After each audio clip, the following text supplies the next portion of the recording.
ദൈവത്തിരുനാമത്തിന് മഹത്വം ഉണ്ടാകട്ടെ. വീണ്ടും നമുക്കൊരു പ്രാവശ്യം കൂടെ ഇപ്രകാരം വലിയവനായിരിക്കും ദൈവത്തിൻ്റെ അടുക്കൽ കടന്നു വരുവാൻ ദൈവമായ കർത്താവ് സഹായിച്ച ദൈവത്തിൻ്റെ വലിയ വിധത്തെ ഓർത്ത് ദൈവത്തെ സ്തുതിക്കുകയും സ്തോത്രം ചെയ്യുകയും ചെയ്യുന്ന കരങ്ങൾ ഉയർത്തി എല്ലാവരും സ്തോത്രം പറഞ്ഞാട്ട്. നാം കഴിഞ്ഞ ദിവസം നമ്മൾ ചിന്തിച്ചുകൊണ്ടേയിരിക്കുന്ന കർത്താവ് യേശുവിൻ്റെ ശ്രേഷ്ഠ പൗരോഹിത്യം. ആ പ്രത്യേകമായ വിഷയത്തിൽ നിന്നുകൊണ്ട് നമ്മൾ ആദ്യമായിട്ട് മനസ്സിലാക്കിയത് ഈ പഴയ നിയമത്തിൻ്റെ പൗരോഹിത്യം എപ്രകാരം ദൈവം പുരോഹിതനെ മഹാപുരോഹിതനെ ആക്കിയോ അത് എന്താകുന്നു എന്നുള്ളതാണ് നമ്മൾ പഠിച്ചുകൊണ്ടേയിരിക്കുന്നത്. പ്രാരംഭമായിട്ട് നമ്മൾ കണ്ടത് ഒരു മഹാപുരോഹിതൻ്റെ വസ്ത്രം എന്നുള്ളത് നമ്മൾ ചിന്തയ്ക്ക് ആധാരമായി എടുത്തിരിക്കുമ്പോൾ പ്രധാനമായിട്ട് വേദപുസ്തകത്തിൽ 3 ഭാഗങ്ങൾ മഹാപുരോഹിതൻ്റെ വസ്ത്രവുമായിട്ടുള്ള ബന്ധത്തിൽ ചൂണ്ടിക്കാണിക്കുന്നു. 1, എങ്ങനെ വസ്ത്രം ഉണ്ടാക്കണമെന്ന് പറയുന്നു. 2, എങ്ങനെ വസ്ത്രം ഉണ്ടാക്കിയെന്ന് പറയുന്നു. 3, എങ്ങനെ വസ്ത്രം ധരിപ്പിച്ചു എന്ന് പറയുന്നു. ഈ 3 ഭാഗങ്ങൾ നമ്മൾ ചിന്തിക്കുകയുണ്ടായി. പ്രധാനമായിട്ട് ഈ പ്രത്യേകമായിരിക്കുന്ന വസ്ത്രങ്ങളെ നമ്മൾ 3 രീതിയിലാണ് നമ്മൾ കണ്ടത്. 1, അലങ്കാരികമായിട്ട് ദൈവം കൊടുത്തു. 2, നമ്മൾ കണ്ടത് ഇതിനെല്ലാത്തിനും ഒരു ഫങ്ഷൻ ചെയ്യുവാനുണ്ട്, ഒരു പ്രവൃത്തി ചെയ്യുവാനുണ്ട്. 3, നമ്മൾ കണ്ടത് ഇതെല്ലാം ഒരു സിംബോളിക്കായിട്ടാണ് കൊടുത്തത്. ഈ കാര്യങ്ങളാണ് കഴിഞ്ഞ ദിവസം നമ്മൾ ചിന്തിച്ചത്. പ്രധാനമായിട്ട് ആരായിരുന്നു ഇതിൻ്റെ പണിക്കാർ? ഇതിൻ്റെ പണിക്കാർ ദൈവം തൻ്റെ ജ്ഞാനാത്മാവിൽ നിറച്ച് നിർത്തിയവരാണ് പണിക്കാർ. എന്ന് പറഞ്ഞാൽ ഒരു മനുഷ്യനല്ല, പിന്നെയോ മനുഷ്യനെ കൊണ്ട് സ്വർഗ്ഗത്തിലെ ദൈവമാണ് ഇത് പ്രവർത്തിപ്പിക്കുവാനിടയായി തീർന്നത്. 3, നെക്സ്റ്റ് നമ്മൾ ചിന്തിച്ചത് ഇതിൻ്റെ മെറ്റീരിയൽ ഇവിടുന്ന് കിട്ടി. ഇതിന്റെ മെറ്റീരിയൽ കിട്ടിയത് സ്വർഗ്ഗത്തിലെ ദൈവം അവർക്ക് ദാനമായി കൊടുത്തതാണ്. എവിടെ വെച്ച് കൊടുത്തു? അവരുടെ കൈ കൊണ്ട് അധ്വാനിച്ചതല്ല, പിന്നെയോ ദൈവം അവർക്ക് ഔദാര്യമായി കൊടുത്തു. ദൈവം കൊടുത്തു നിന്നോ അവർ ദൈവത്തിന് വേണ്ടി കൊടുത്തുവെന്ന് നമ്മൾ ചിന്തിക്കുകയുണ്ടായി. ഇന്ന് രാത്രിയിൽ അതിനെ തുടർന്ന് നമ്മൾ അവസാനിപ്പിച്ചത് മഹാപുരോഹിതൻ്റെ വസ്ത്രത്തിൻ്റെ പ്രത്യേകതകൾ. പ്രധാനമായിട്ട് 2 വസ്ത്രത്തെ നമ്മൾ തിരിക്കുവാനായിട്ട് ഇടയായിത്തീർന്നു. 1, നമ്മൾ കണ്ടത് ഇന്നർ ഗാർമെൻറ്റ്സ്, 2, ഓവർ ഗാർമെൻറ്റ്സ്. ഒരിക്കൽ കൂടെ ആ ഭാഗത്തിലേക്ക് ഞാൻ കടന്നു വന്നുകൊണ്ട് ഇന്നത്തെ ചിന്തയ്ക്ക് ഞാൻ നിൽക്കുവാൻ ആഗ്രഹിക്കുകയാണ്. 1, ഇന്നർ ഗാർമെൻറ്റ്സ്, അകമേ ധരിക്കേണ്ടതായിരിക്കുന്ന വസ്ത്രം, ഇന്നർ ഗാർമെൻറ്റ്സ്. 2, ഓവർ ഗാർമെൻറ്റ്സ്, പുറമേ ധരിക്കേണ്ടതായിരിക്കുന്ന വസ്ത്രം. പ്രധാനമായിട്ട് 4 വസ്ത്രങ്ങളാണ് ഇന്നർ ഗാർമെൻ്റ് ആയിട്ട് നമ്മൾ കാണുന്നത്. അതിൽ നമ്മൾ വായിച്ചായിരിക്കുന്ന വാക്യത്തിലേക്ക് ഇന്ന് നമ്മുടെ ചിന്തയതായതുകൊണ്ട് ഞാൻ വീണ്ടും ആ വാക്യത്തിലേക്ക് കടന്നു വരുവാൻ ആഗ്രഹിക്കുന്നു.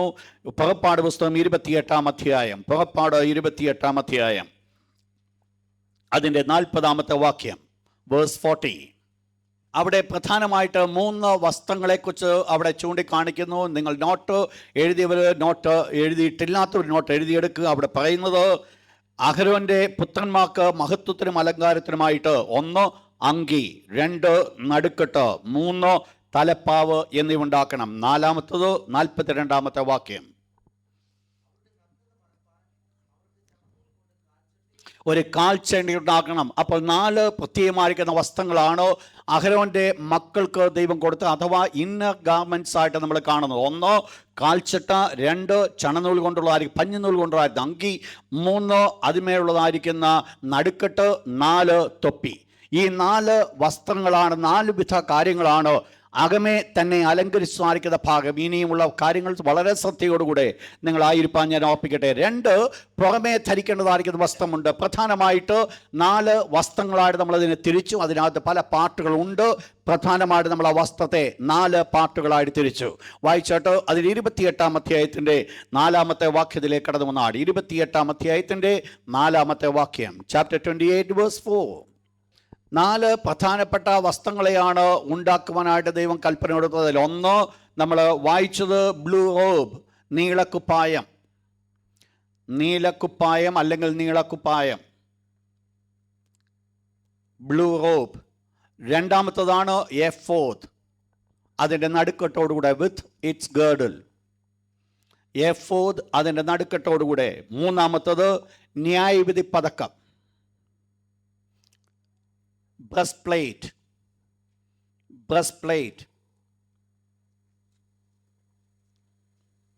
4-ാമത്തത് പൊൻപട്ടം, ഡയഡം, പൊൻപട്ടം. ഈ 4 ഔട്ട് അല്ലെങ്കിൽ ഓവർ ഗാർമെൻറ്റ്സ് ആണ് മഹാപുരോഹിതനോ ദൈവം കൊടുത്ത വസ്ത്രം. സാധാരണപ്പെട്ട അഹരോന്റെ മക്കൾക്ക് ദൈവം കൊടുത്ത, അല്ലെങ്കിൽ സാധാരണപ്പെട്ട ഒരു പുരോഹിതന്മാർക്ക് 4 വിധ വസ്ത്രങ്ങൾ, ഇന്നർ ഗാർമെന്റ്സ് ധരിക്കുമ്പോൾ മഹാപുരോഹിതന് അടുത്ത 4 വസ്ത്രങ്ങളുടെ ഓവർ ഗാർമെന്റ്സ് ആയിട്ട് ധരിക്കുന്നു. ഒന്ന് നമ്മൾ കണ്ടത്, എഫോദ് നീളക്കുപ്പായം, 2 എഫോദ്, 3 ന്യായവിധി പതക്കം, 4-മത്തത് ഈ നെറ്റി പട്ടം അഥവാ ഡയഡം, കിരീടം. ഈ 4 വസ്ത്രങ്ങൾ നമ്മൾ പിന്നീട് പഠിക്കുവാൻ ആഗ്രഹിക്കുന്നത്. ഫസ്റ്റ് പ്രാരംഭമായിട്ട് ആ അകമയുള്ള വസ്ത്രങ്ങളെയാണ് നമ്മൾ പഠിക്കുവാൻ പോകുന്നത്, ഇന്നർ ഗാർമെന്റ്സ്. ഒന്ന് നോട്ട് ചെയ്താട്ട്. ഇന്നർ ഗാർമെന്റ്സിൽ ഏറ്റവും പ്രാധാന്യമായിട്ട് ഇന്ന് നമ്മൾ പഠിക്കുവാൻ പോകുന്നത് കാൽച്ചട്ട, ബ്രീച്ചസ്. കാൽച്ചട്ട ഇന്ന് നമ്മൾ പ്രാരംഭമായിട്ട് നമ്മൾ പഠിക്കുവാൻ പോകുന്നത് ആ ഒരു വസ്ത്രത്തെക്കുറിച്ച് പഠിക്കുവാൻ പോകുകയാണ്. പ്രാർത്ഥനയോടുകൂടി എല്ലാവരുമായിരിക്കാൻ കർത്താവ് ഞാൻ ഓർപ്പിക്കട്ടെ. വായിച്ചിട്ട് അതിൻ്റെ പുറപ്പാട് പുസ്തകം 29-ാം അധ്യായത്തിലേക്ക് 29-ാം അധ്യായത്തിൻ്റെ 28-ാം അധ്യായം 42-ാമത്തെ വാക്യം വായിച്ചാട്ട്. Exodus chapter 28 verse 42. അതിൻ്റെ 39-ാം അധ്യായത്തിൻ്റെ 28-ാമത്തെ വാക്യം കൂടെ, ചാപ്റ്റർ 39 വേഴ്സ് 28. പിരിച്ച പഞ്ഞിനൂൽ കൊണ്ട് കാൽച്ചട്ട. അപ്പോൾ ഈ കാൽച്ചട്ട ഉണ്ടാക്കുവാനായിട്ട് ദൈവം കൽപ്പന കൊടുത്തത് പിരിച്ച പഞ്ഞിനൂൽ, ഫൈൻ ലിനൻ.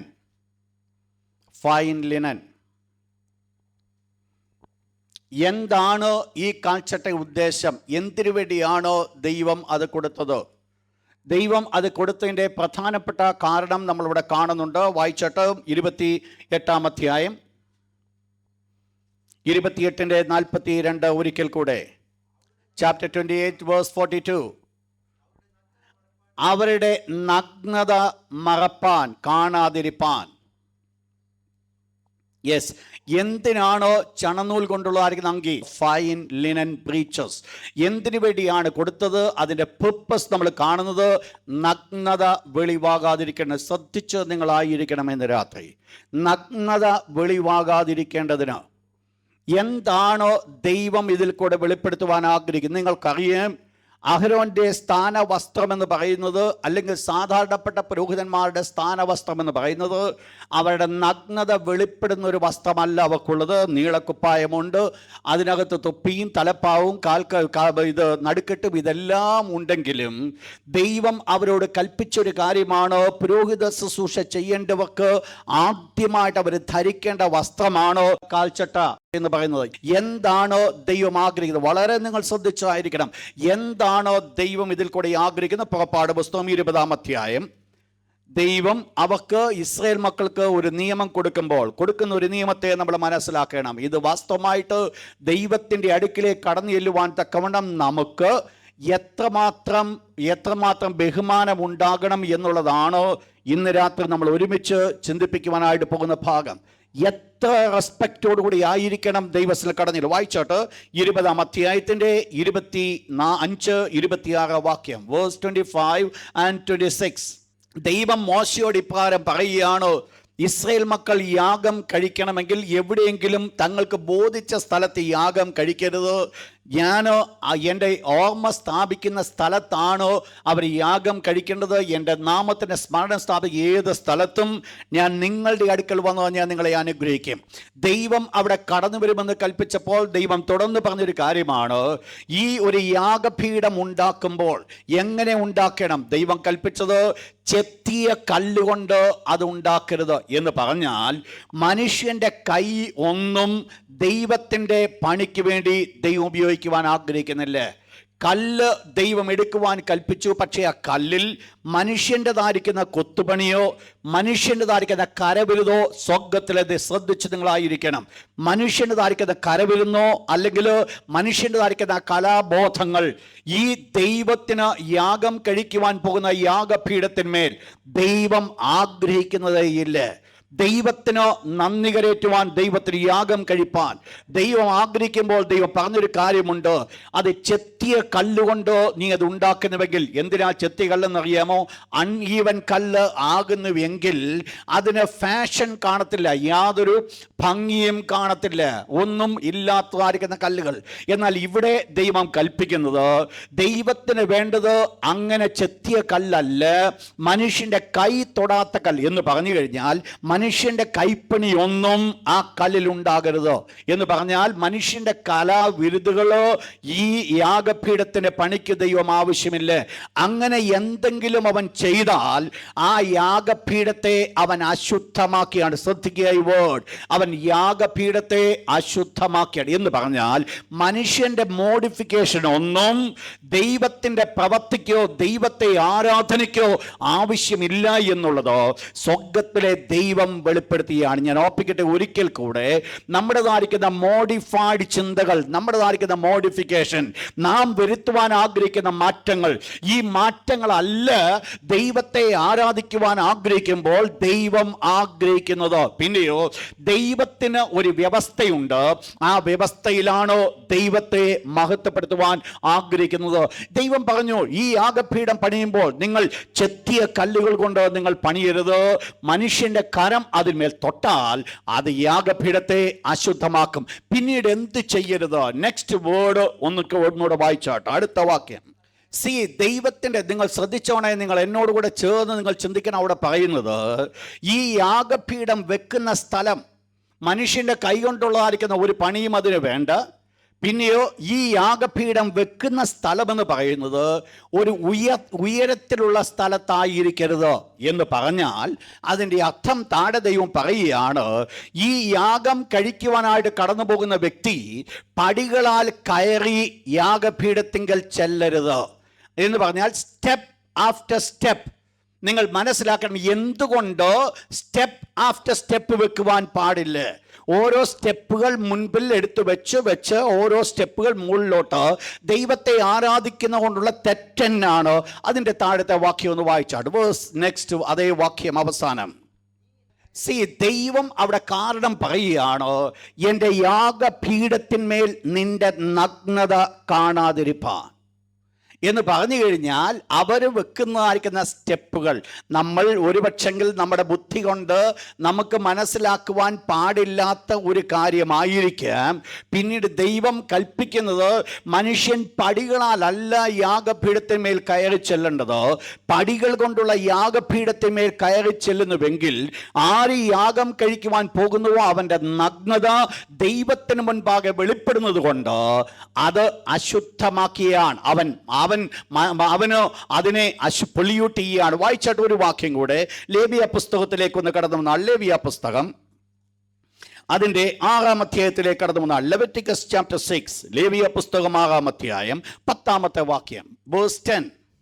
പുരോഹിതൻ പഞ്ഞുനൂൽ കൊണ്ടുള്ള അങ്കി ധരിച്ച്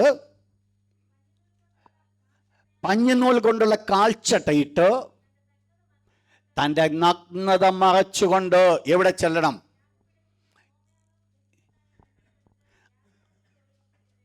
അപ്പൊ യാഗപീഠത്തിന്മേൽ യാഗവസ്തു ദഹിച്ചുണ്ടാക്കിയ ചാരം കളക്ട് ചെയ്യണമെങ്കിൽ കടന്നു പോകുന്ന പുരോഹിതൻ കടന്നു പോകേണ്ടത് അവൻ പഞ്ഞുനൂൽ കൊണ്ടുള്ള കാൽച്ചട്ട ധരിച്ച് പഞ്ഞുനൂൽ കൊണ്ടുള്ള അങ്കി ധരിച്ച്, വസ്ത്രമല്ല അവിടെ വേണ്ടത്, പഞ്ഞുനൂൽ കൊണ്ടുള്ള കാൽച്ചട്ട ധരിച്ച് പഞ്ഞുനൂൽ കൊണ്ടുള്ള അങ്കി ധരിച്ച് തലയിൽ തൻ്റെ നടുവിൽ നടുക്കെട്ട് കെട്ടി തലയിൽ തലപ്പാവ് വെച്ചുകൊണ്ടാണ് ഈ പുരോഹിതൻ അവിടെ കടന്നു. എന്തിനാ ദൈവം പറഞ്ഞത് നീ അവിടെ കാൽച്ചട്ട ധരിക്കുവാനായിട്ട്? ദൈവം അവിടെ പറഞ്ഞിരിക്കുന്ന ഒരു കാര്യം, അവിടെ പറയുന്നത് നിന്റെ നഗ്നത കണ്ട് നീ മരിക്കാതിരിക്കേണ്ടതിന്. നിങ്ങൾ മനസ്സിലാക്കണം, ഈ കാൽച്ചട്ടയ്ക്ക് ഒരു പ്രത്യേകമായ ഉദ്ദേശമുണ്ട്, ഒരു പർപ്പസ് ഉണ്ട്. അതിൻ്റെ ഉദ്ദേശം എന്ന് പറയുന്നത് നഗ്നത വെളിവാകാതിരിക്കേണ്ടതിന്. നഗ്നത മറയ്ക്കേണ്ടതിന്, അഥവാ അഹരോനെയും അവൻ്റെ മക്കളുടെയും നഗ്നത മറയ്ക്കുവാനാണ് ദൈവം കാൽച്ചട്ട അവർക്ക് കൊടുക്കുവാനായിട്ട്. ശ്രദ്ധിക്കണേ നിങ്ങൾ, ഞാൻ പറഞ്ഞ വേർഡ് അത് ഞാൻ പറയുണ്ടായി. യാഗപീഠത്തിന്മേൽ പടികളാൽ കയറിയാൽ, നിങ്ങൾ ശ്രദ്ധിച്ചോണേ, പടികളാൽ കയറിയാൽ ആ പടി ഓരോ കാലെടുത്ത് പൊക്കി വെക്കുമ്പോൾ അവിടെ ദൈവം പറയുന്ന ഒരു വസ്ത്രമില്ലാത്തവരായിട്ടല്ല കാലെടുത്ത് വെക്കുന്നത്, വസ്ത്രമൊക്കെ ഉണ്ടെങ്കിലും ദൈവം പറയുകയാണ്, നിങ്ങളുടെ നഗ്നത എൻ്റെ മുൻപിൽ വെളിപ്പെടുന്നത് കൊണ്ട് നിങ്ങൾ അതിന്മേൽ പടികളാൽ കയറരുത്. മനസ്സിലാക്കുന്ന കാര്യങ്ങൾ ദൈവത്തിന് സ്തോത്രം പറഞ്ഞാട്ട്. അപ്പോൾ എന്താ ദൈവത്തിന് ഇത് പറയുവാൻ കാരണമായിരിക്കും? നിങ്ങൾ മനസ്സിലാക്കണം, ദൈവത്തിൻ്റെ അതിവിശുദ്ധ സന്നിധിയിലേക്ക് കടന്നു ചെല്ലുമ്പോൾ ദൈവം നമ്മെക്കുറിച്ച് ആഗ്രഹിക്കുന്ന ഒന്നാമത്തെ വിഷയമാണ് നമ്മുടെ നഗ്നത നമ്മൾ മറച്ചു വേണം ദൈവത്തിലേക്ക് കടന്നു ചെല്ലുവാൻ. നമ്മൾ ദൈവത്തിന് കൊടുക്കേണ്ട ഒരു ബഹുമാനമുണ്ട്, ദൈവത്തിന് കൊടുക്കേണ്ട ഒരു മാന്യതയുണ്ട്. ഞാൻ തുടർന്നുള്ള വിഷയത്തിൽ അതിൻ്റെ പ്രധാനപ്പെട്ട 3 കാരണങ്ങൾ ഞാൻ പറഞ്ഞു വരുമ്പോൾ നിങ്ങൾക്ക് ആ വിഷയത്തിൽ നിങ്ങൾക്ക് മനസ്സിലാക്കുവാൻ സാധിക്കും ഈ ദൈവം എത്രമാത്രം ബഹുമാനത്തിന് യോഗ്യനാണ്. ഒന്നാമത്തെ പോയിന്റ് ഞാൻ ഇവിടെ വെളിപ്പെടുത്തുവാനായിട്ട് ആഗ്രഹിച്ചത്, ഇവിടെ ഫസ്റ്റ് തിങ് നിങ്ങൾ അത് അതിൻ്റെ 28-ാം അധ്യായത്തിൻ്റെ 42-ാമത്തെ വാക്യം ഒരിക്കൽ കൂടെ വായിച്ചാട്ട്. കുറ്റം ചുമന്ന് മരിക്കാതിരിക്കേണ്ടതിനോ, അങ്ങനെയെങ്കിൽ നിങ്ങൾ മനസ്സിലാക്കണം, ഈ അഹരോൻ എന്നുള്ള പുരോഹിതൻ അല്ലെങ്കിൽ സാധാരണപ്പെട്ട ഒരു ലേവ്യ പുരോഹിതൻ ദൈവത്തിൻ്റെ യാഗപീഠത്തിലേക്ക് കടക്കുമ്പോൾ അവൻ കാൽച്ചട്ട ധരിച്ചിട്ടില്ല എങ്കിൽ അവൻ എന്ത് സംഭവിക്കും?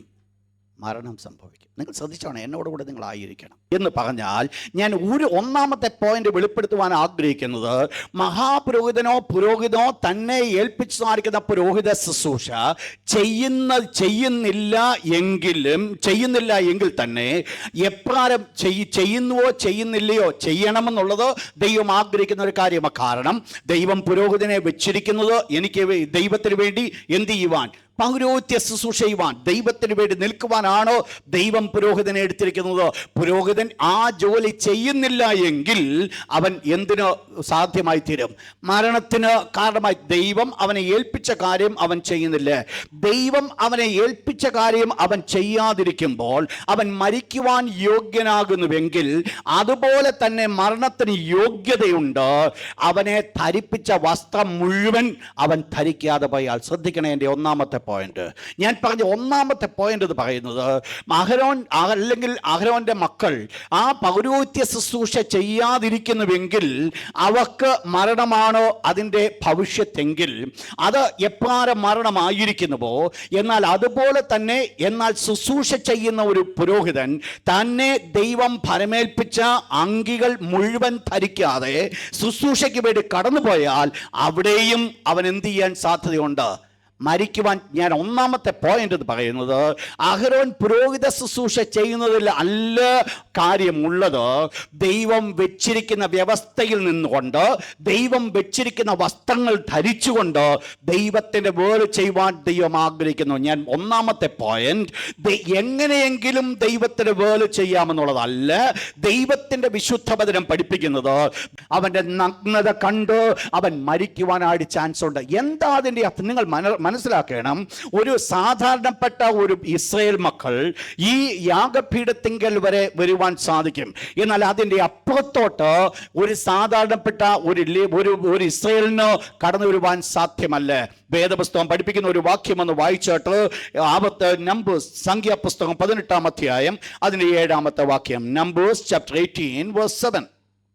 അന്യൻ അടുത്തു വന്നാൽ, നിങ്ങൾ മനസ്സിലാക്കണം, അന്യനായിരിക്കുന്ന ഒരു പുരോഹിതനല്ലാത്തൊരു ഇസ്രായേലിയൻ ദൈവത്തിൻ്റെ ആലയത്തിലേക്ക്, വിശുദ്ധ സ്ഥലത്തിലേക്ക് കടക്കുന്ന അനുഭവമായിരിക്കും പുരോഹിതനെ ദൈവം തന്നെ പരമേൽപ്പിച്ച പൗരോഹിത്യ വസ്ത്രം അണിയാതെ അകത്തിയെന്നാൽ. ശ്രദ്ധിക്കണം, ഞാൻ പറഞ്ഞ പോയിന്റ് ഒന്ന്. ഞാൻ പറഞ്ഞത്, പുരോഹിത വസ്ത്രം ധരിച്ചില്ല എങ്കിൽ പുരോഹിതൻ്റെ വേല അവൻ ചെയ്താലും അവൻ മരണത്തിന് യോഗ്യനാ.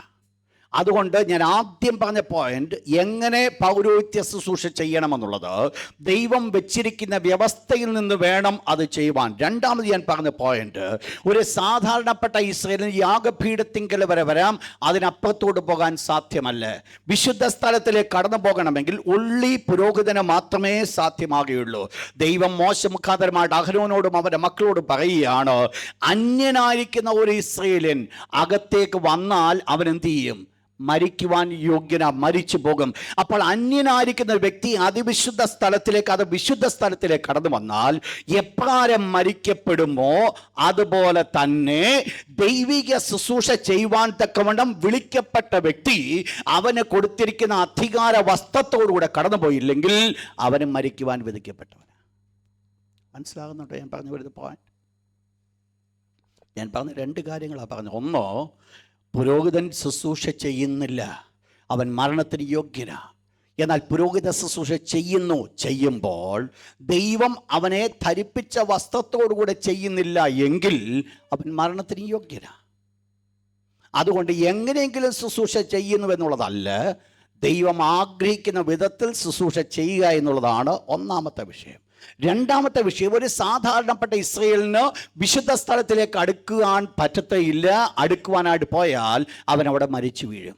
എന്നാൽ അവൻ അവിടെ മരിച്ചു വീഴും എങ്കിൽ അത് സാധാരണപ്പെട്ട ഇസ്രായേലിനാണോ, അതുകൊണ്ട് അവൻ മരിച്ചു വീണെന്ന് പറയാം. എന്നാൽ ഈ പുരോഹിതൻ തന്നെ ഫലമേൽപ്പിച്ചായിരിക്കുന്ന വസ്ത്രം അഥവാ ഈ അരക്കച്ച ധരിക്കാതെ വിശുദ്ധ സ്ഥലത്ത് പോയി ശുശ്രൂഷ ചെയ്താലും അവന് എന്തു പറ്റും? നിങ്ങൾ മനസ്സിലാക്കണം, അതിൻ്റെ മരണമാണ് അതിൻ്റെ എൻഡായിട്ട് നിങ്ങൾ ഇവിടെ കരങ്ങൾ ഉയർത്തി ദൈവത്തിന് ഹല്ലേലൂയ പറഞ്ഞാട്ടോ. എന്താ ഇവിടുത്തെ വിഷയമെന്ന?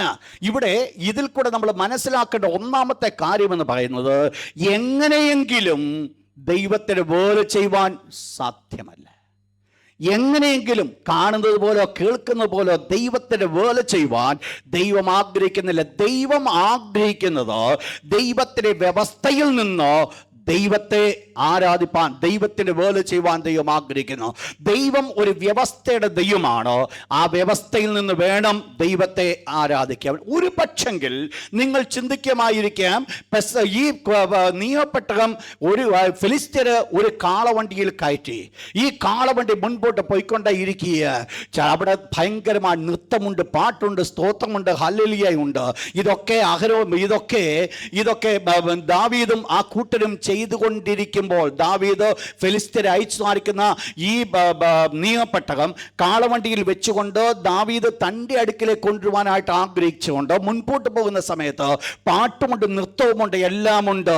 ആദ്യ കാലങ്ങളിൽ ഒരു കുഴപ്പവുമില്ലായിരുന്നു. എന്നാൽ മുൻപോട്ട് കടന്നു വന്നപ്പോഴാണ് കാളയൊന്ന് വിരളുവാൻ കാരണമായി തീർന്നത്. കാള വിരളുന്ന മുൻപ് വരെ ഇവരോട് ചോദിച്ചു കഴിഞ്ഞാൽ ഇവർക്ക് പറയാൻ പറ്റും, ദൈവത്തിന് നിയമപ്പെട്ടമല്ലേ, എങ്ങനെയെങ്കിലും ചുമന്നാലും ഒരു പ്രശ്നവുമില്ല. എന്നാൽ ഒന്ന് മനസ്സിലാക്കണം, ഒരു സന്ദർഭം കടന്നു വരുന്നുണ്ട്, കാള വിരളുന്നൊരു സമയമുണ്ട്. എന്തുകൊണ്ടാ കാള വിരളുന്നറിയാമോ? ദൈവത്തിന്റെ വ്യവസ്ഥയിലല്ല നീ നിയമപ്പെട്ടകം എടുത്ത് കാളവണ്ടിയിൽ വെച്ചത്. ദൈവത്തിന്റെ വ്യവസ്ഥ എന്ന് പറയുന്നത് നിയമപ്പെട്ടകം ചുമക്കുവാനായിട്ട് ദൈവം പുരോഹിതന്മാരോട് കൽപ്പിച്ചിട്ടുണ്ട്. പുരോഹിതന് തോളത്ത് ചുമക്കേണ്ടതാണ്. എന്നാൽ പുരോഹിതൻ തോളത്ത് ചുമക്കേണ്ടത് ഒരു കാളവണ്ടിയിൽ വെച്ചാൽ ഒരല്പകാലം ഓടിയെന്നിരിക്കും. എന്നാൽ അത് ഓട്ടം അങ്ങ് വരെ ചെന്നെത്തത്തില്ല.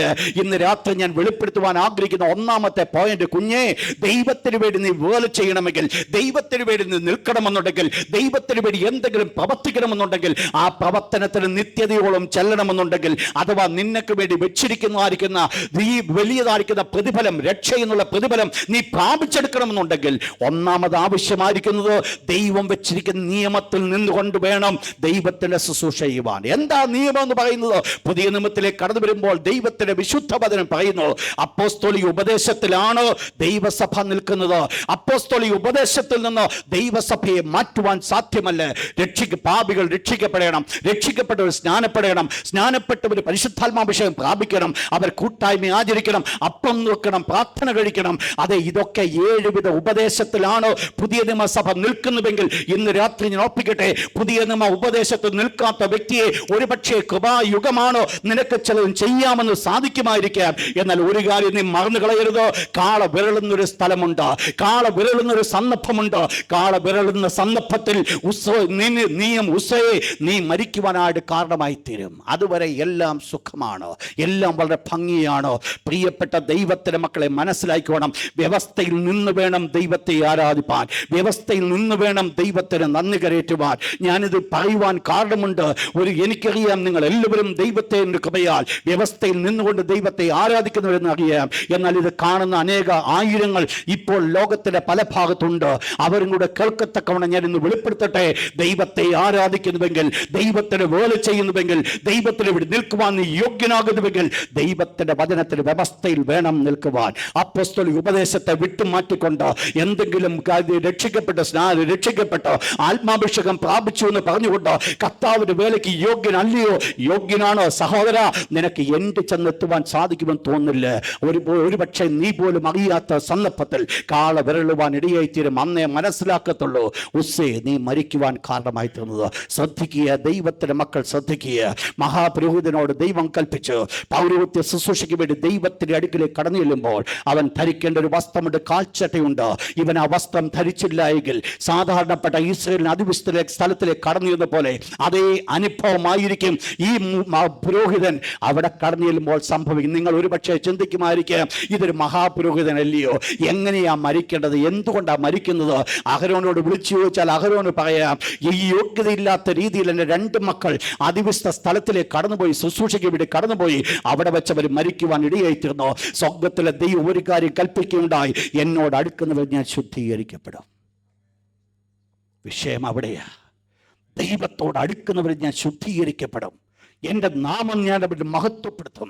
പ്രിയപ്പെട്ട ദൈവത്തിന്റെ മക്കളെ, ഞാനും നിങ്ങളും സേവിക്കുന്ന ദൈവം എന്ന് പറയുന്നത് ഒരു കൊച്ചു കളിയോടുകൂടെ കടന്നു പോയിട്ട് കുട്ടിക്കളി പറഞ്ഞിട്ട് പോയി ഇരുന്നുകൊണ്ട് അന്യഭാഷയെ ആരാധിക്കുവാൻ സാധിക്കുന്ന ഒരു ദൈവമാണെന്നോ ഞാൻ ചിന്തിക്കുന്നില്ല.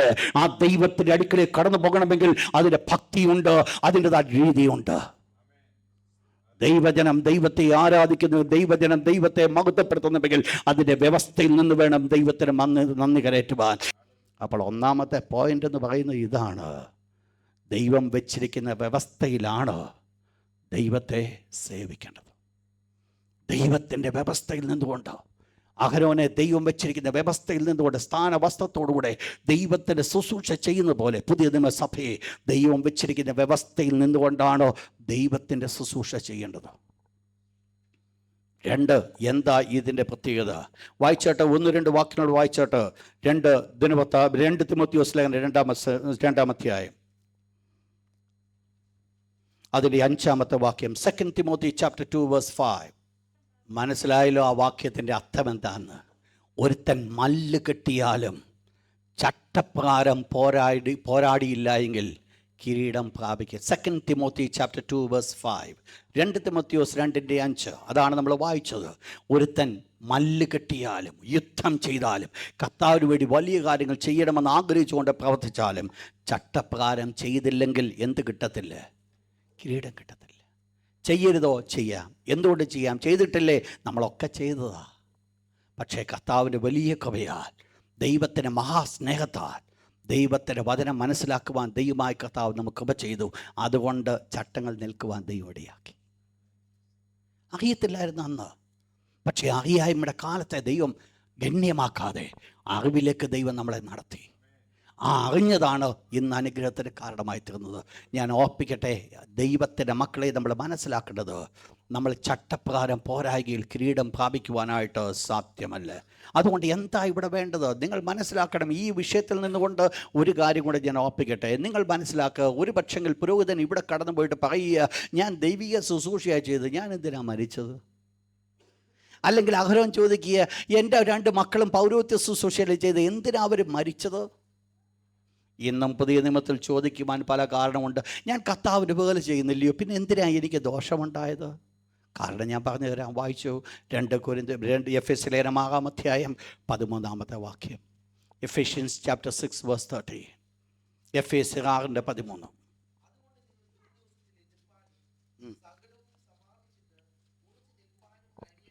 ആ, പ്രശ്നം എന്നാണെന്നറിയാമോ? നമുക്ക് എന്തില്ല? സർവായുധവർഗമില്ല.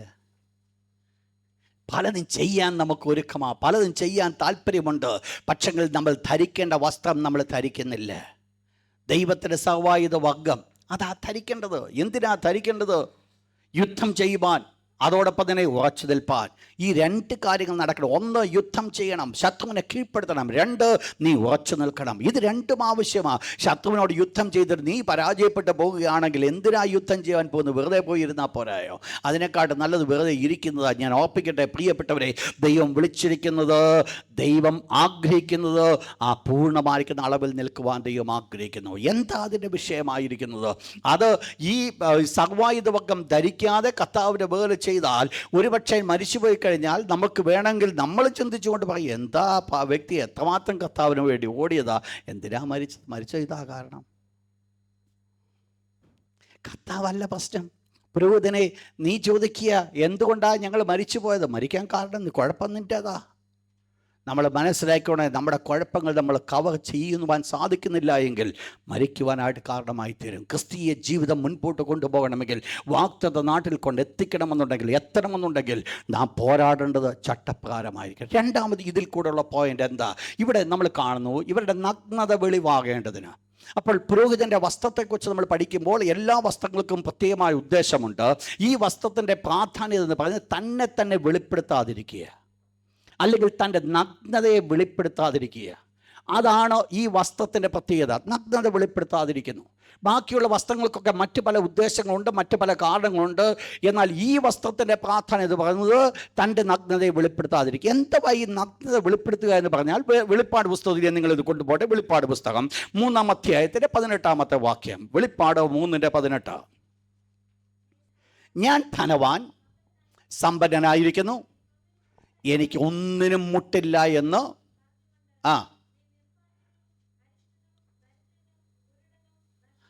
നഗ്നനാണ് നീ. ലവോദിക്യ സഭയെ നോക്കിക്കൊണ്ട് ദൈവം പറയുകയാണ്, നീ ആരാ? നീ നഗ്നനാ. പക്ഷെ നീ എന്താ പറയുന്നു? നമ്മൾ വായിക്കുന്നത് വെളിപ്പാട് പുസ്തകം 3-ാം അധ്യായത്തിൻ്റെ 18-ാമത്തെ വാക്യം. എന്താ ഇവിടെ ഈ സഭ എന്താ പറയുന്നത്? സഭയ്ക്ക് പറയാൻ ഒരു കാര്യമുണ്ട്. സഭ പറയുന്നത്, ഞാൻ ധനവാനാണ്, എനിക്ക് ഒന്നിനും ഒരു മുട്ടില്ല, ഞാൻ സകലത്തിലും പ്രഗത്ഭനാണ് എന്ന് പറഞ്ഞു കഴിഞ്ഞാൽ ഈ നഗ്നത വെളിവാക്കുന്ന വാക്കുകളാണ് ആരിൽ കൂടെ വരുന്നത്? ഈ സഭയിൽ കൂടെ വരുന്നത്. ഈ സഭയെ നിങ്ങൾ ശ്രദ്ധിക്കുക. ഈ സഭയെ നിങ്ങളുടെ അവസ്ഥ എന്തുവാ? നീ നഗ്നനാ. അത് നിനക്കും അറിയത്തില്ല. പക്ഷെങ്കിൽ എന്തുവാ നീ പറയുന്നത്? നീ പറയുന്നത്, ഞാൻ സമ്പന്നനാണ്, എനിക്ക് യാതൊരു മുട്ടുമില്ല, എനിക്ക് യാതൊരു കുറവുമില്ല, എനിക്ക് യാതൊരു ദോഷവുമില്ല. അപ്പോൾ എന്താ ഇവിടുത്തെ വിഷയമെന്ന് പറയുന്നത്? എന്താ സഭ, ഈ ലവോദിക്യ സഭ, അവർ നഗ്നരാണെങ്കിലും അവർ എന്ത് ചെയ്തുകൊണ്ടേ ഇരുന്നതെന്നറിയാമോ? സെൽഫ് ബോസ്റ്റിംഗ് ആയിരുന്നു. എന്ന് പറഞ്ഞു കഴിഞ്ഞാൽ അവരുടെ സ്വയത്തെയാണോ അവർ വെളിപ്പെടുത്തിക്കൊണ്ടേയിരുന്നത്? അവരുടെ സ്വയമാണോ വെളിപ്പെട്ടുകൊണ്ടേയിരുന്നതോ? അവരുടെ സ്വയ ചിന്തകളെ വെളിപ്പെടുത്തിക്കൊണ്ടേയിരിക്കുന്നു, അവരുടെ സ്വയ ഇഷ്ടത്തെ വെളിപ്പെടുത്തിക്കൊണ്ടേയിരിക്കുന്നു. സഭയ്ക്ക് എന്ത് ദൈവം ആഗ്രഹിച്ചു? സഭ എന്തിനാ ദൈവം വിളിച്ചത്? സഭയുടെ മഹത്വം വെളിപ്പെടുത്തുവാനല്ല, ക്രിസ്തുവിൻ്റെ മഹത്വം വെളിപ്പെടുത്തുവാനാണ് ദൈവം സഭയെ. ശ്രദ്ധിക്കണം നിങ്ങൾ ഈ വേർഡ്. സഭയെ ദൈവം വിളിച്ചിരിക്കുന്നത്, എന്നെ ദൈവം വിളിച്ച്, നമ്മെ ദൈവം വിളിച്ചിരിക്കുന്നത് നമ്മുടെ വ്യക്തിത്വം വെളിപ്പെടുത്തുവാൻ വേണ്ടിയല്ല, ദൈവത്തിൻ്റെ മഹത്വം വെളിപ്പെടുത്തുവാനാണ്. യേശുവിൻ്റെ മഹത്വം ഞാൻ വെളിപ്പെടുത്തുന്നതിന് പകരമായിട്ട് എന്നിൽ കൂടെ വെളിപ്പെടുത്തുവാൻ ദൈവം ആഗ്രഹിച്ചത് ദൈവത്തിന്റെ മഹത്വമാണെങ്കിൽ നിങ്ങൾ മനസ്സിലാക്കണം, എന്നെ ധരിപ്പിച്ചിരിക്കുന്ന വസ്ത്രമുണ്ട്. ആ വസ്ത്രമാണ് അടുത്ത ആഴ്ച നമ്മൾ ചിന്തിക്കും. അത് പഞ്ഞുനൂലങ്കിയെ കുറിച്ച് പഠിക്കുമ്പോൾ നമ്മൾ ചിന്തിക്കും, അത് നീതിയുടെ വസ്ത്രമാണ്. എന്നെ ധരിപ്പിച്ചിരിക്കുന്ന നീതിയുടെ വസ്ത്രമാണ്. എന്നാൽ ഈ അടിയിൽ ധരിക്കുന്ന വസ്ത്രം എന്ന് പറയുന്നത് എൻ്റെ നഗ്നത വെളിവാകാതിരിക്കേണ്ടതിനാണ്. നീതിയുടെ വസ്ത്രം ഞാൻ ധരിച്ചിരിക്കുമ്പോൾ അതിൻ്റെ അടിയിലുണ്ടാകേണ്ട വസ്ത്രം എന്ന് പറയുന്നത് നഗ്നത വെളിവാകാതിരിക്കേണ്ടതാകുന്നുവെങ്കിൽ എൻ്റെ വസ്ത്രം സെൽഫ് റൈറ്റ്യസ്നെസ് ആണ് എൻ്റെ വസ്ത്രമെങ്കിൽ എൻ്റെ നഗ്നത വെളിവാക്കുന്നു എന്ന് പറയുന്നത് വേറെ രീതിയിൽ പറഞ്ഞു കഴിഞ്ഞാൽ അത് സെൽഫ് റൈറ്റ്യസ്നെസ്, അല്ലെങ്കിൽ വേറെ രീതിയിൽ പറഞ്ഞാൽ സെൽഫ് ഗ്ലോറിഫിക്കേഷൻ. ദൈവം ഒരു ശുശ്രൂഷയ്ക്ക് വേണ്ടി അഹരോനെ വിളിച്ചിരിക്കുമ്പോൾ അഹരോന്റെ നാവിൽ കൂടെ ദൈവം ആഗ്രഹിക്കുന്ന ഒരു കാര്യമല്ല അഹരോന്റേതായിരിക്കുന്ന വലിപ്പം വെളിപ്പെടുത്തുവാൻ, അഹരോന്റേതായിരിക്കുന്ന മഹത്വം വെളിപ്പെടുത്തുവാൻ, അഹരോന്റേതായിരിക്കുന്ന വീര്യപ്രവൃത്തി വെളിപ്പെടുത്തുവാൻ. ഇതിനല്ല അഹരോനെ നിന്നെ വിളിച്ചിരിക്കുന്നത്. ദൈവത്തിന്റെ മഹത്വം വെളിപ്പെടുത്തുവാനാണ് വിളിച്ചിരിക്കുന്നത്. നിന്നിൽ കൂടെ വെളിപ്പെടുവാൻ ദൈവം ആഗ്രഹിക്കുന്നത് നിന്റെ വീരധീര പരാക്രമ ശൂലങ്ങളല്ല, പിന്നെയോ ദൈവം ആര്, ദൈവത്തിന് എന്ത് ചെയ്യുവാൻ സാധിക്കുമെന്നുള്ളത് നിന്നിൽ കൂടെ വെളിപ്പെടുത്തുവാൻ ദൈവം ആഗ്രഹിക്കുന്നു. പ്രിയപ്പെട്ടവരെ, ഒന്നും മറന്നു കളയരുത്. എന്താ അന്നേരം നഗ്നത എന്ന് പറയുന്നത്? ഞാൻ ഒറ്റ വാക്കിൽ പറഞ്ഞാൽ ഞാൻ ഇങ്ങനെ പറയും, അതാണ് ദ ലസ്റ്റ് ഓഫ് ഫ്ലഷ്.